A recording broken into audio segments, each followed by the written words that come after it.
So a lot of people start the message with introduction. And I think that that's a false, not a false, but that's a suboptimal way to market, because they don't care about you until you've given them a reason to care about you or your product. You know, a lot of times we'll see a headline is the name of the product. Mm-hmm. That only works if people are looking for that product. Right. They don't know what that is. They don't care. Welcome to the Marketing for the Culture podcast, powered by the African American Marketing Association. Each week, we'll bring you an insightful conversation from some of the best experts in our industry on how to advance our career. Join the collective of Black marketers across the world advancing their brand as we work towards creating a collaborative community. Hey, good people. Welcome to the Marketing for the Culture, your favorite podcast. Today's special guest is Donnie Bryant, and we're going to talk all things copywriting. Donnie, welcome to the show. How are you today? I'm feeling special. All right. Now I expect a laugh all the way through. I think that makes for a fun interview, right? If we're having fun. I'm feeling great. So glad to finally be on Marketing for the Culture podcast. Yes, and we're going to get this right. Inside joke. Tell us about yourself, your experience as a copywriter and all that good jazz. Okay. This is the part. It's hilarious. I never think about this part, but I've been a copywriter since 2007, and I just passed. I think I've told you this, but everybody doesn't know this. I'm trying to not to brag too much.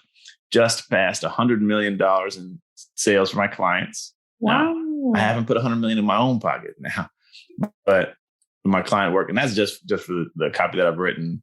$100 million as of late September of last year. So celebrating that, and I just like helping businesses get their message out and impact the world in the way that they can and make the money that they deserve. And that's it. I live in the Chicagoland area. And if anybody cares, I'm just about to reach my 20th wedding anniversary. So that's Donnie in a box. Yeah. Congrats on so many levels. I think that 100 million in sales is a disclaimer that if you don't have your pen and paper ready, you need to get it ready right now. All right. Right. Going in. Look, and being married for 20 years is harder than making $100 million. Look, we might have copywriting and relationships. Copywriting and marriage. It's a two-parter. No, but it's all obviously about persuasion. It's that. You better believe it. Yeah. All right. So with copywriting, I think as marketers, there's so much emphasis on content creation. So what's the difference between content marketing? I'm even going to throw SEO in there and copywriting. It's a great question. And it's one that comes up a lot because you're right. It's kind of fuzzy. The lines are a little bit fuzzy, and copywriters, I think we try to fuzzy it sometimes. Those of us who are sneaky, like you can get copy into content, but the main purpose of content and content marketing and SEO too is primarily education based. You want to demonstrate expertise, establish authority, and then even if you're thinking about it, do what's called demand generation, right? You're trying to help people to see that there's a solution for their problems and then become educated about it and see you as the person who is best suited to provide that solution for them. So there's a problem that they want to get rid of. How do I get rid of this, this backache that I have? Then you got an article or a series of articles or a website or a book, videos, podcasts about getting rid of back pain. So it's primarily about education. And then you hope that you can attract people through SEO or through social sharing. People say, oh, this is a great article. They're not generally sharing direct response copy because nobody does that. But they will share educational, informational, and entertaining content. So that's what you're doing with content primarily. And that's why there's a lot of emphasis around that, because we all know in order to make good choices, you got to have good information. So we want to do that. We want to make sure that everybody knows that we're an authority. So we put out thought leadership in whatever media that is. And that happens a lot. With copywriting, though, the primary goal is the sale. Well, not necessarily sales and money, but we attempt to get the reader to take action. Not just at the end of the article, they feel smarter or better equipped to handle their problem. We want them to, where's my wallet? I got to buy this thing like today. Or I got to sign up for this webinar. I got to sign up for this event or just sign up for this email list so that I can get more information on whatever that back pain problem or what have you. So that's the difference. And so we use, in copy, you use education, but not for the purpose. That's not the end goal. Like we educate you enough to know that you need to buy today. That's the goal. So it's like a nuance, but it is an important difference. So let's reverse engineer that, because us as the marketer, we want the person to take action. What does the reader want? Yeah, it's a spectacular question. The reader, let me say this, people only read anything because they think they're going to get something out of it. Like we hate reading books, right? Not you and me personally, but most people really don't like to read books. They don't want to read 1,000-word article on anything unless there's a compelling reason. So they say, I have a problem I need to fix. I have a goal I need to reach. And even if it's, I need to get my degree, so I got to read this stupid book, right? So they have there's some goal that they have. And every niche or demographic or what have you, they have their own kind of core drivers that cause them to take action. So you had to provide them with, you got to figure out what it is that they want. And then that goes back to what you sell and where the thing that you sell overlaps with the thing that your audience needs and wants. So when it comes to reading anyway, they want to get something out of it. So they may be looking for, like if they're reading the funny pages in the newspaper, they just want to laugh. They want to smile. That's content. It's not really copy, but it is content. So, but I go looking for that. I want to laugh today. You go to TikTok to find somebody doing something that's going to make you laugh, right? So there's that. Or like I said, I have a problem. I'm tired of this problem that I have. I'm going to go find somebody who can help me with it. And sometimes it's an article that says, here's how you fix that. And sometimes it's a product that you sell. Here's how you fix it. You just swallow this pill and you'll be good. So there's a problem they want to solve, or there's a goal that they have that they want to reach. So they're looking for something. And with content, it's pretty much like this. With content, you're usually dealing with search intent. They're actively looking for information on or education or entertainment on a particular topic or from a particular person. I want to see what Kevin Hart's saying today, right? Mm-hmm. So there's that. With copywriting, it's not always that way. Sometimes, or a lot of times, I'm direct. I'm sending you an email. You're not looking for an article. With content, they're searching primarily, and then with like direct response marketing, they may not be searching. We're going to try to break into your stream of thought and present you with something that's going to grab your attention, get you interested, and make you want to move down the path towards action. So what it's different. Like what they want, they don't even necessarily know that they want the thing that you're sending them. They kind of do, but they're not in the moment necessarily looking for that. Right? They're probably thinking about whatever they're thinking about, and you interrupt them with your marketing message. How do we gauge between long form and short form content, right? Because I have a lot of questions that I want to break down later. Okay. But when I think of website, I think of not even long form, because it really depends on the page. Maybe the landing page is long form. But when I think of email, maybe it's shorter. Is there a 50-50 split? Does it depend on the outlet? How do we gauge that? Yeah, there's so many factors, even within individual components, like emails. I've written emails that are less than 100 words. There's a purpose for that. And I've written emails that are over 1,000 words. weird, but there's a purpose for that. And you kind of have to gauge the situation to know what's appropriate. So let me give you a specific example. I have so many things I could say also, but that's something else that you know about me. That, like, for example, the very short emails. A lot of times you will use a very short email if you're sending somebody to a longer form landing page. I know that the selling is going to take place on the landing page. I don't have to sell you in the email too much. The email's job is just to get you to the thing that I know will sell you.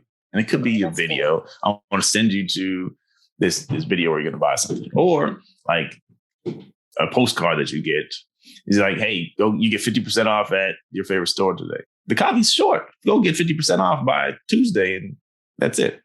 But the selling then takes place when you go to the store. Well, it depends on the store, but the copy can be very short if you know that the primary thing is just to get them to move to the next piece. The other factor is the sophistication or like awareness level of the reader. If you know that they know a lot, you may not have to tell them as much, right? You know that we've already had 15 conversations about this topic. So my email to you or the video for you or whatever can be pretty short in many cases, because I don't have to educate you. We don't have to start from the beginning. I'm going to take you from where you are just to whatever the next step is. So that's another factor. Another factor is how big the thing you're asking them to do is. For a really good example here, I have a client. We're doing, the numbers are big. They're big. And we found that when you're giving away a free report, sometimes all you need is like a squeeze page. It's got one sentence. It's like a headline. Give me your email address. And we couldn't find any way to beat that. It took us years to find something that beat that, if the topic of the report is interesting enough. And then also it depends on how we get people to see that squeeze page. So a free report, you can do one line. If you're asking someone to buy a $97 course or a $997 course, you can't give them a headline. You got to go into a longer sales argument.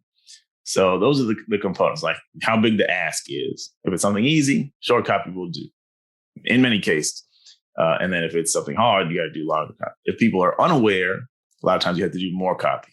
And if they're very aware, you can do less copy. And I don't remember what the first thing I said. Well, I have so many thoughts, but I kind of feel like the greater the investment, the longer the copy, and possibly the longer the sales cycle. Right. Mm-hmm. Yeah. Okay. I feel like you can break it down, and it's a very accurate way to break it down. So a lot of times you have the long copy can take place over time, over that longer sales cycle. And rather than sending you 10,000 words in one, I could send you 10 1,000 word pieces, like little booklets or whatever. You break it down over the course, or it's an email that sends you to a video. And the videos might have thousands of words, but it's a video. People sit and watch a video for a while. So you can, it does have to be more in total, but it doesn't have to be all in one place. And it doesn't have to be all at one time. Does your brain switch and be like, okay, I'm only going to inform and educate people? And then it's like, okay, now I'm going to sell you. You know what's weird? I'm going to admit this on camera. I'm a corrupted individual. I'm always thinking about how to sell. So even when it comes down to, we got to inform, my starting point is, how are we going to get them to the place where we can then sell them? So another example that we're doing right now and making really great progress is like halfway between content and copy. What we're calling advertorials. That's not a new term. Advertorial is but it's half editorial, or it's disguised editorial. That's actually an ad. So we're writing articles that are 800 to 1,200 words. So it's a decent sized article. But the entire thing is a sales argument disguised as a news article. So then when you get to the bottom, it's like, you want more information, put your email address in here and we'll send you more information. And it's working really well for the purposes that we're using it. I'm not the only person doing that. There's hundreds of people doing that. But then it is content, but it's also copy. So we're not asking the editorial team to write these things. We don't trust them. Right. You stick to writing the informational stuff. When it comes to marketing, sales, that's where we come in. So I'm actually working. One of the things I was working on when we got on this call is a piece like that. It's going to end up being about 1,000 words, maybe a little bit more. And at the end, it's sign up for a trial of a particular subscription. So yeah, I'm always, my brain doesn't switch. I only got one gear, which is sell. What are some factors that, if we're writing our own copy, that's going to allow us to stand out amongst the crowd? I'm so glad that you asked that question, because it's really hard, right? It's ridiculously hard. And I think that a lot of people make two mistakes. They assume that people are going to look because they kind of feel like I deserve an audience. I put something on Facebook. It's your job to come and look and like and comment. And why didn't you do it? How come nobody commented? I put something on Facebook today. I thought I was going to get plenty. It's nothing. Guess what? They don't owe me that. It just wasn't interesting enough. And Facebook hates me. But so it's not just about having something to say, because nobody owes you attention. You had to earn it. So there's that. And then I think some people also think that just being different is enough to get attention. And that's not necessarily true either, because if it's not relevant, nobody cares. If it's not interesting, nobody cares. It's different, but it doesn't really matter. The way that I have found, and the way that I advise people to get attention, is to find out what people really want. So going back to the conversation we had earlier, what do people want? I have terrible back pain and I need to fix that. Well, you know how you get their attention is you talk about back pain. They're already thinking about that. But then you have to bring something that they haven't seen before that makes them stop and say, I need to know about this. Because if they think that they know what you're going to say, they won't give you any attention. They want to see something that's unique, something that's new, something that has, like, you can use, pick somebody. President Obama's back pain secret. You never seen him limping, have you? You don't. He's got grace. He's way older than you, but he looks so much better than you, right? What's his secret? And I could probably sell the heck out of that. Click. Right. So it's like President Obama will get a lot of people's attention and many for bad reasons, because some people really are not fans. They'll read it because they want to be angry. And then there's a lot of people who will read it because like, oh, what is President Obama about? Michelle's even better.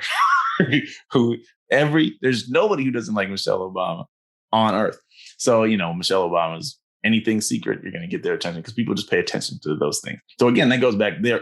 They're interested already in their own problems, their own dreams and desires, those things that frustrate them. And then, the interesting people. Kanye West gets attention all the time. Anything you put with Donald Trump in it will get attention. It just does. Well, I think that's fading now. Thank God. Yeah, but there's something there. I think from a content marketer point of view, it's when you have people creating content based off of trending topics, not necessarily, in this case, not necessarily clickbait, but yeah, what is it? Yeah, absolutely. The trending topic is a great hack because people are already there. They're thinking about that. But then again, that's where you come back and say something that hasn't already been said. Because I've heard that one before, or I've seen that meme already before. Sometimes we look at them because we think it's funny. But if you want a better chance of standing out, you can attach yourself to something where there's already emotional momentum. Mm. Everybody's mad about this thing. Talk about it. Everybody's excited about this thing, like Janet Jackson right now. Depending on when people watch this or listen to this podcast, Janet Jackson is all over the place. So if you talk about Janet, people are going to pay attention. But you got to say something different than, I like Janet Jackson. Nobody cares about that. And that we all do. But if you have something unique to say, then they're paying attention. And that's the sort of thing that also then they'll share with other people. So you get the social sharing aspect from that. So it's a great point. Just attach yourself to attach your message as a unique angle or behind the scenes, a hidden aspect of a topic that's trending. What nobody's telling you about, the Janet Jackson documentary. What they didn't show. Yeah. All day. Are y'all picking up on these headline secrets? Like, you got to listen. I caught that one. That one's going to work. And if you add a little bit, even more specificity, I didn't actually watch it, so I'm shame on me. But if you say, remember that one part where this happened, that's not the whole story. They're in it. I was like, what did I miss? What? You also see, this is off topic, but you see these like BuzzFeed things, or they're in your little ads at the bottom, and it'll show you a regular picture, like your toe. It'll show somebody's toenail. And then there's a circle. You remember these? There's a red circle. Like, if you have this, you might be on the verge of having a heart attack. There's nothing in that picture. There's nothing in that picture that's abnormal. But the fact that there's a circle, you say, oh, there must be something there. And it kind of looks like my toe. So I need to look. I need to click this article and find out if I'm close to having a heart attack. Eventually, you kind of like learn all these things are clickbait. But the angle is the same. Like, you're pointing out something specific and making people say, I want to know that particular thing. I don't want to have a heart attack. Now, if you're 20 years old, you don't care about that. There's not a heart attack in sight. You don't worry about that. But, for someone who's 50 plus or whatever, or they already have high blood pressure, high cholesterol, and they're like, yee. And that I might be right there. So yeah, that's you stand out by attaching yourself to something that already has some emotional momentum or cultural momentum behind. I love it. So does scarcity really work? And if so, when do we use it? I wish I could say it didn't, but it does. It's a little depressing how well it works. It's not depressing for a marketer, because if you can you can add scarcity to whatever you're doing, and it comes in several different forms, right? But if you can add some element of scarcity, it will help you sell more, help you get more butts in seats. I got 100 seats here. You're already a little bit more interested. I got, what's this small event, I got to be at. If there's an unlimited supply, it's like, I just pick it up next week, pick it up next month. I'll pick it up when I get my tax refund, whatever. Then, so having scarcity does, but it really does work. And I think that I would just say to use scarcity whenever you can legitimately do it. Like, don't lie and say, I only got 99 copies of this PDF. You're a liar. Nobody believes you. And even if nobody catches you or calls you out, you're a jerk for that. Like, it's just not a good move. I saw this guy one time. This is probably 10 years ago. He had a PDF. Oh man. It was like something about the Bible. It said, retail price $9.97. You can have it for free. That's not scarcity. That's stupidity, right? Like, first of all, I got the whole Bible for less than $9.97. Right. You can get the study Bible. You can get the audio Bible. You can do the one with Morgan Freeman and Denzel Washington. You can do all of that for $100. You don't need to pay it. And then I'm going to give it to you for free. I don't believe there's not many PDFs. There's maybe a few, not many PDFs on earth that are worth $1,000. And if they were, why are you giving it away for free? So that's trickery. People are up to funny business like that. But I just suggest, if you can, like, I say it all the time, because people don't think to add it. Like, I'm only taking on 4 clients this month. Say that, because people want to know. And people also need to know, if I don't do this now, I could miss. And so if you don't say it and just assume people will understand, they must know I can only work with a limited number of people. They don't know that. And they're not thinking about that. So you remind them, I only have this many slots. I only have this many books in stock. If specific numbers help. Countdown timers, it's ridiculous. Boost response. I've never seen an instance where it doesn't. Well, that's not true. If you have if it's like 21 days, counting down in 21 days, unless it's like an event. So if you come to the marketing for the culture, event, that countdown clock will matter. But if it's, we're going to have 50% off sale for the next 27 days, I'm good on that. I'm going to get 2 paychecks between now and then, maybe 3, depending on what day it is.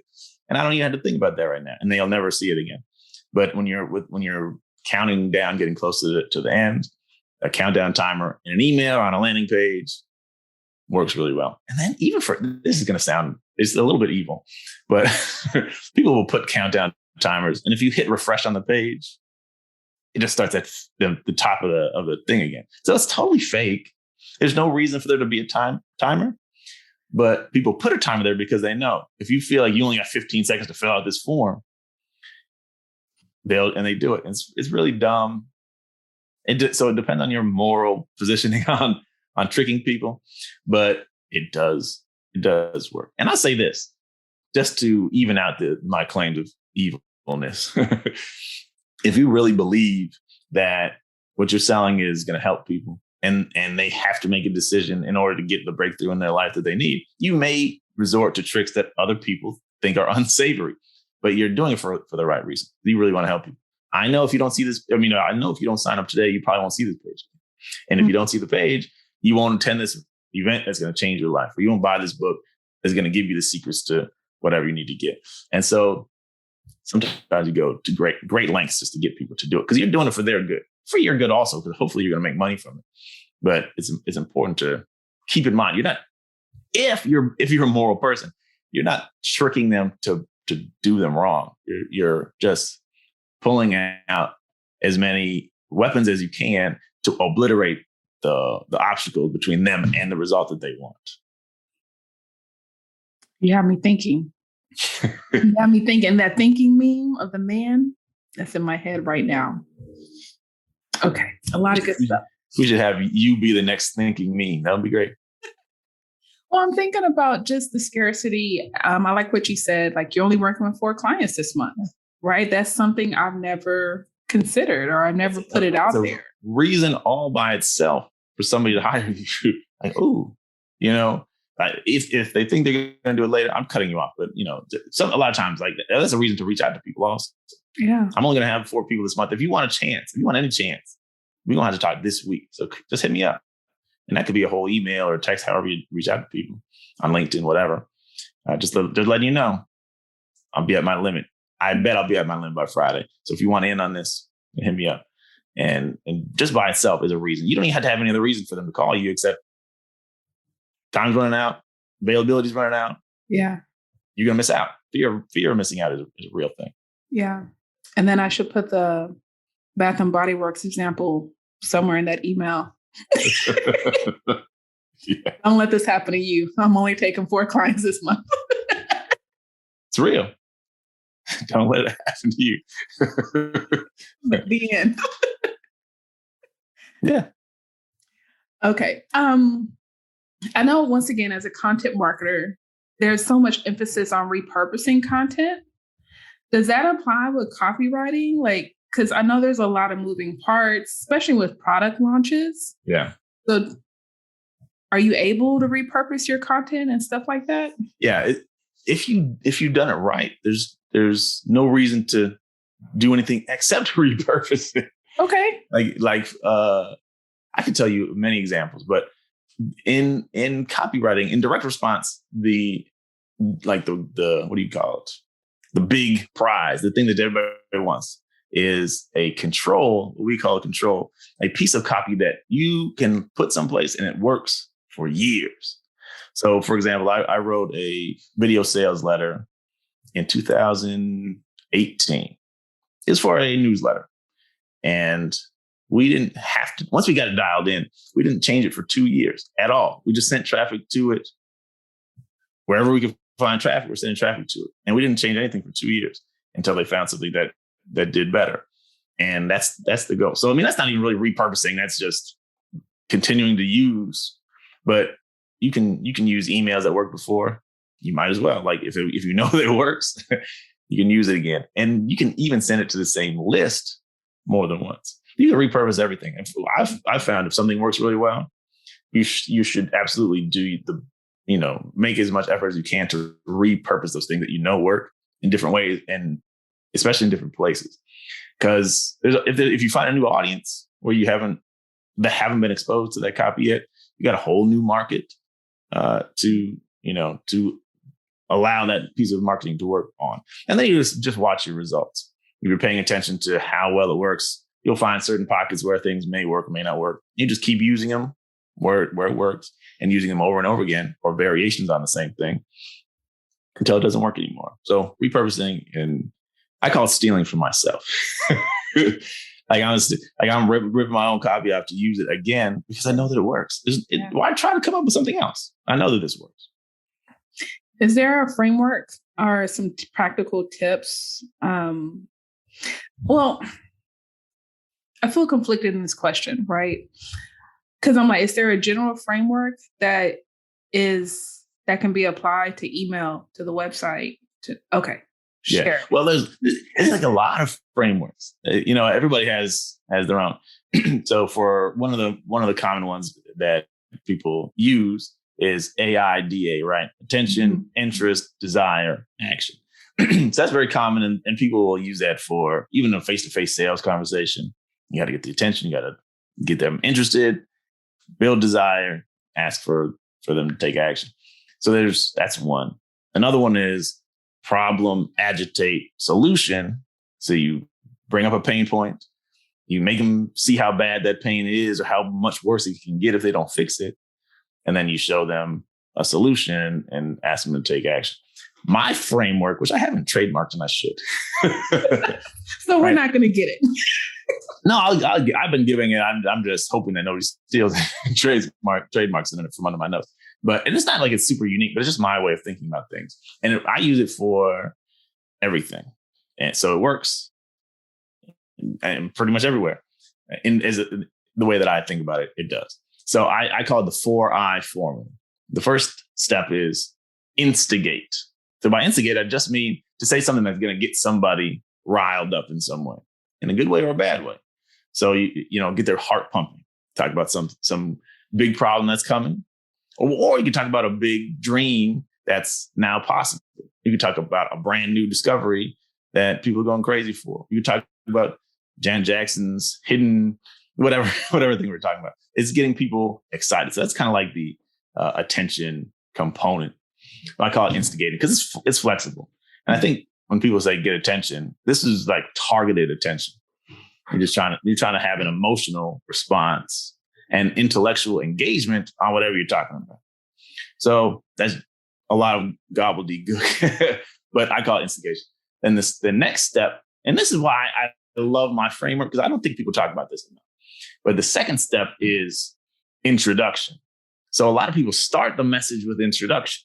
And I think that's a false, not a false, but that's a suboptimal way to market, because they don't care about you until you've given them a reason to care about you or your product. A lot of times we'll see a headline is the name of the product. Mm-hmm. That only works if people are looking for that product. Right. They don't know what that is. They don't care. But, for mass market products, and that's part of the problem. We look at Super Bowl ads and assume we can do the same thing, but we can't. We don't have their budgets. We don't have their market share, their brand awareness, and we don't have enough time for all those things to happen before we got to pay our light bills. So I put in introduction as second. Introduction isn't always introducing yourself. It could be introducing your product. It could be introducing the existence of a solution to the problem.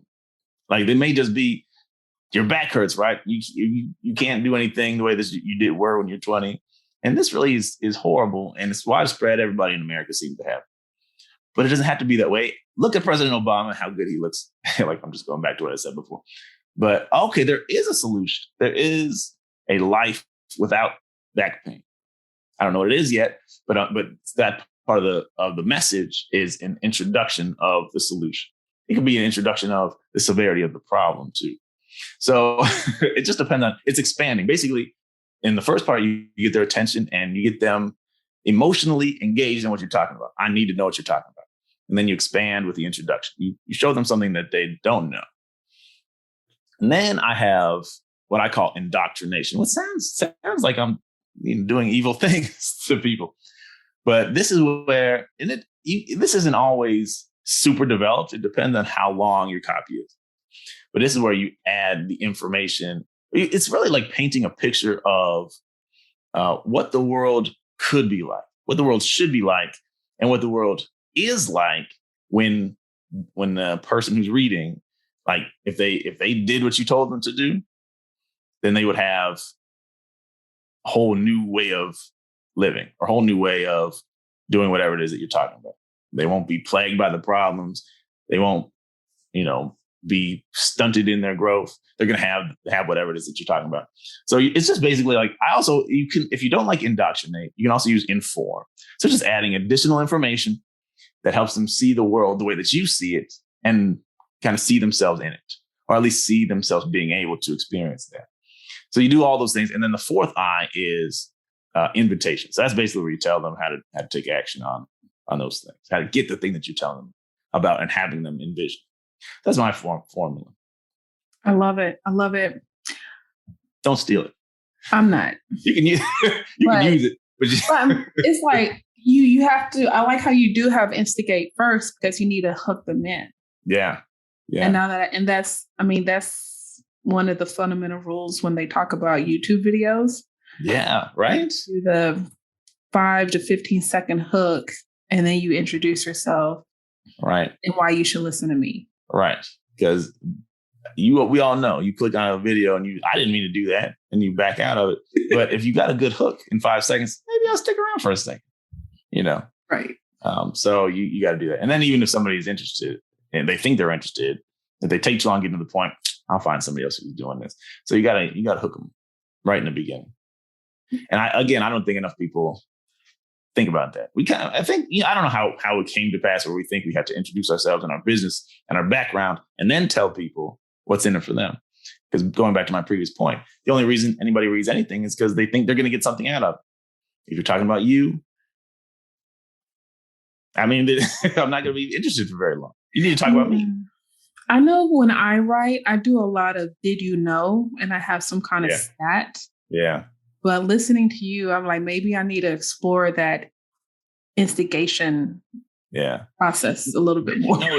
If it's a good stat, or like I like shocking statistics, I even tell people sometimes this is a shocking statistic because they may not know. If you said the United States government has printed $40 trillion, that's a made up number. I don't know what it is.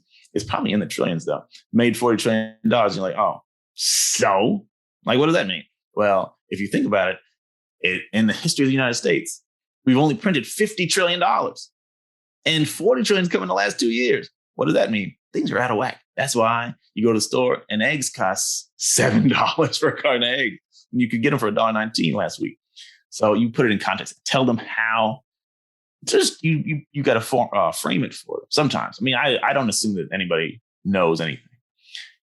So you write in a way where you're kind of guiding them to the reaction you want them to have. I need to work on that because I definitely suffer from the curse of knowledge, and I don't always know how to simplify things. Yeah. And I'm like, how can you not know this? Right. And I know even from what I just said, it's hilarious because with the curse of knowledge, you don't even realize how often you miss it. we use terms and like, what do you mean you don't know, what a USP is? How do you? No, it's not a delivery service that's competing with FedEx. It's not that. But you just assume because you use it so commonly, and the people that you like the best, probably, other than your parents, are also using the same kind of words. Yeah. I think Did You Know, by the way, though, is a good tool, though. Because did I know? I don't know. Did I? If you were sending to people who kind of already know you, then they're like, Michelle's only going to give me good stuff. So you got to keep in mind, if the people are talking to know you, you can talk to them in a different way. Michelle going to tell me something good. Did I know? I don't know if I know, but I know I want to find out if I know. If I can say that. Yeah. And then you hit them with the big statistic, and then you tell them how it means or what the impact is, what the implications are. And then they're in. Well, maybe that could be a signature move. Yeah. No, and provide the shocking stats. Yeah. I like it. Okay. So I want to talk about money. I love talking about money. So one, how do I know I need to hire a copywriter? It's a great question. What's interesting?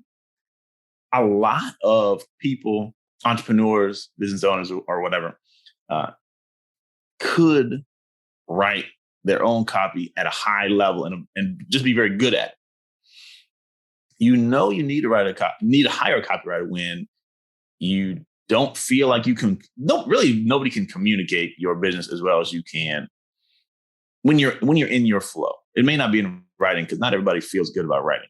But if you were sitting down and just talking with a friend about your business, you're eloquent, you're passionate, you know the ins and outs, and you really know why you probably know why people are engaging with.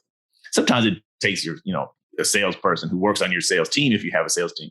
They know the questions that people have. So they may know a little bit, some of the nuances that the owner doesn't know. But fundamentally, the owner is probably the best communicator or the best capable communicator about the thing. But if you're not confident writing, you got to get somebody else to do it for you.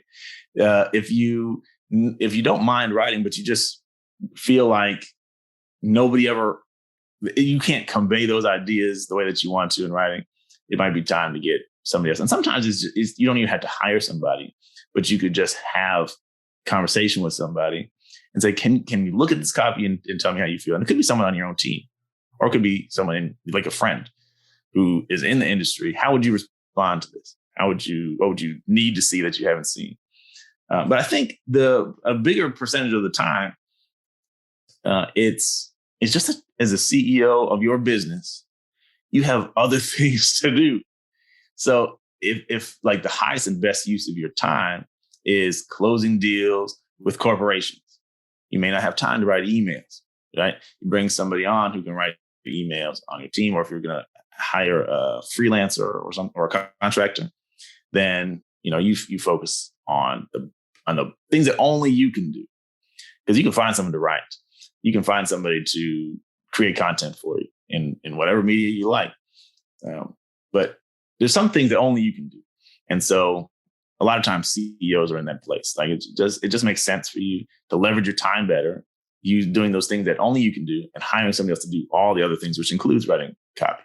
There's a lot of people who just they hate writing. I would also encourage, if you hate it, if it takes joy out of your day, you might think about outsourcing that, because you don't want to have a foul attitude. Or I know another guy who's a fantastic writer. He's doing multi-millions on his software platform. He's a spectacular writer. Every time I see his copy, I'm like, man, that was really good. He's like, yeah, but it took me 6 hours to write this. It doesn't fit into my CEO calendar or my schedule. So he's outsourced. I think that's what you have to do. So it's balancing those things. If you feel like you can do really well and you have the time to do it, then you might not need anybody else. But if you feel you don't feel confident in your own ability to do it, or you know that it takes too much time for you to do it, even if you could do it well, and it makes sense to find somebody else. It could be on your team, it could be a contractor, but find somebody else who can do it for you. And then I'll just caution you, when you hire a copywriter, a lot of times it just takes them a little while to get acclimated to your business. So if they don't, the first thing that they send you, you don't love it, don't freak out. Because it just takes anybody a second to get, when you get a new hire, the person who's your cashier takes a second to learn the POS system or whatever. So you take a little bit of time, invest a little bit of time in forming a connection, helping them to get to know your business, get to know you, get to know your market. Otherwise, you're starting all over again with someone who's going to do the same thing to you. Yeah, that's honest.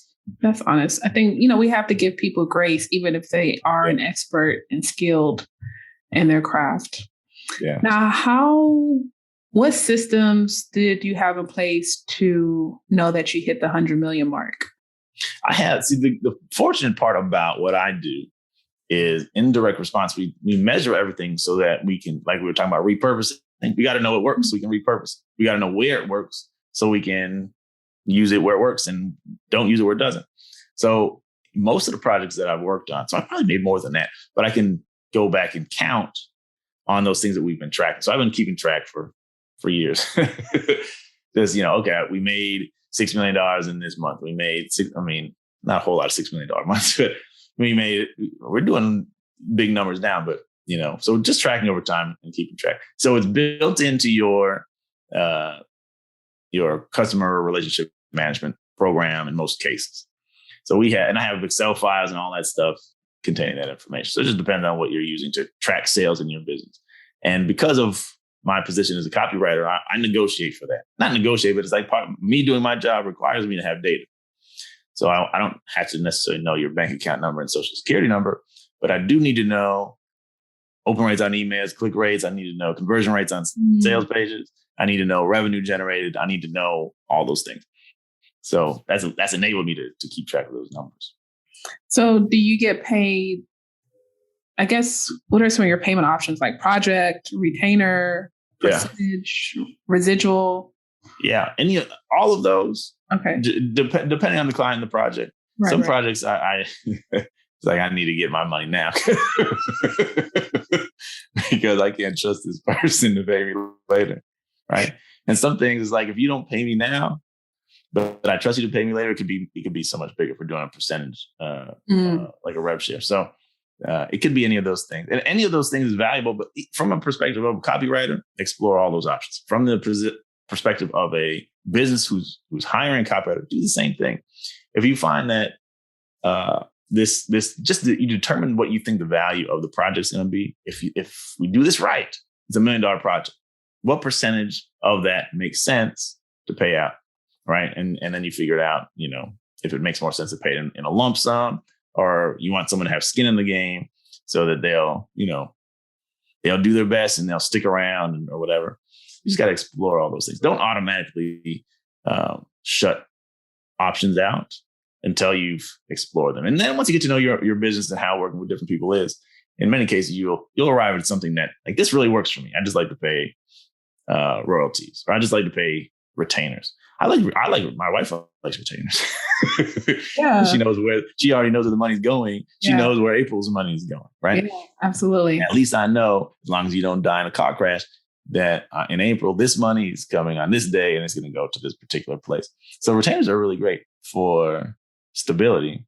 And then also for the entrepreneur, if I know I got your attention for a month, and you probably should determine in advance how much work that entails.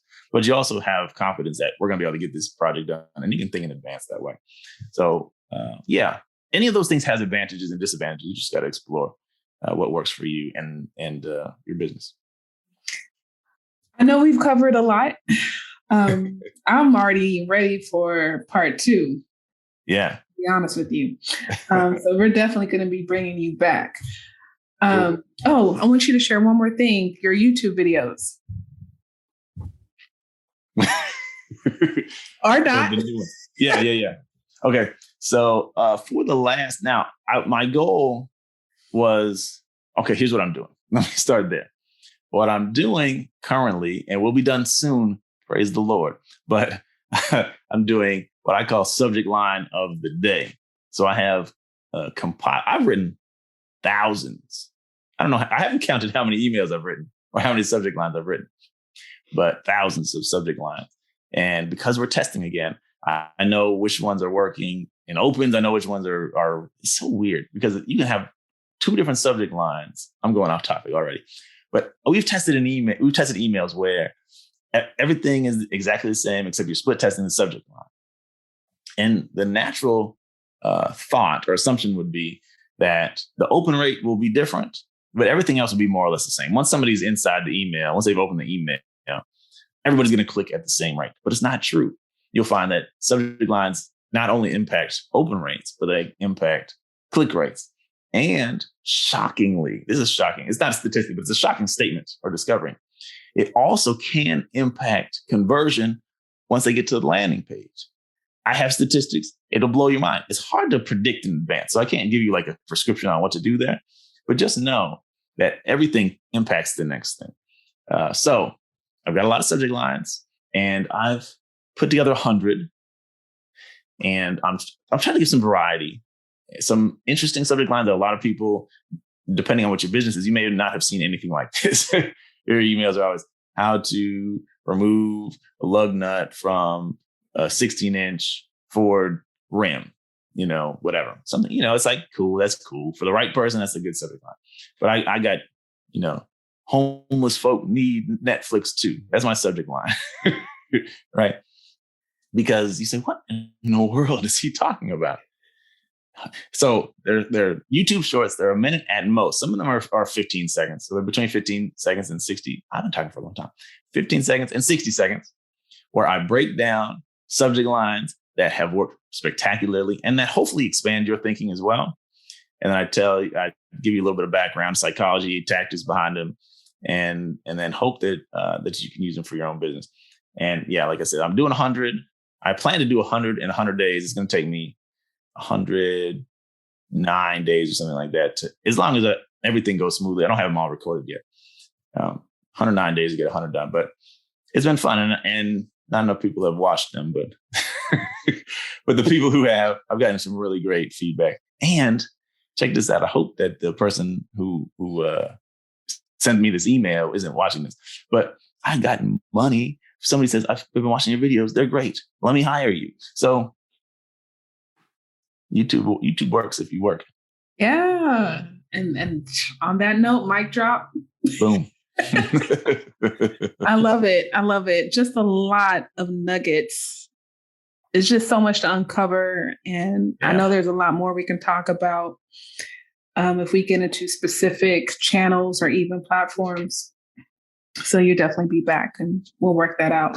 How can people find you and all that other good stuff? Please watch my YouTube videos.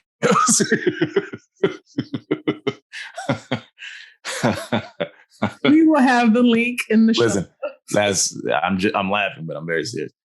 No, for me, there's a few different things. My website is Donnie-Bryant.com. There's content there. I have like 300 articles, which are about copywriting. I think some of them will be very helpful for you. I don't update it all the time, but if you go to that site, you can sign up for my newsletter. And my newsletter is where I give most of my breaking thoughts, like my most current thoughts and insights. And I have fun, and that's really where I share a lot of my best content. So I advise you to do that. On social, I don't do a ton on social media except in the Facebook group. I have email copywriting corner. So all I had to do, the link will be in the description, but if you went to Facebook and just type in the search email copywriting, and it's like the first group that pops up. It's fun. I don't spend a ton of time in there anymore either. I used to spend a lot, but I don't have enough time in it anymore. But there's a ton of great content in there, and we have a lot of fun. And you can ask questions and get feedback. That's fun. And then YouTube, if you just Google me. But that's the cool thing. If you Google Donnie Bryant, there's me and some dentists in Arkansas, and that's it. So I'm the black one. And there you have it. Donnie, thanks for being on Marketing for the Culture. Thanks for sharing your knowledge. Definitely appreciate it. Man, it's my pleasure. This has been a lot of fun, and I look forward to round 2. All right. Peace and blessings, everyone. Thank you for listening to Marketing for the Culture podcast. If you haven't already, please subscribe, whether it's on Apple, Google, Spotify, or your favorite podcast platform. And of course, our videos are on YouTube. If you have a moment, feel free to give us a rate, review, or just comment. We appreciate our sponsors for their continuous support. Also, if you're interested in learning more about our sponsors or becoming a member of the African American Marketing Association, visit aa-ma.org.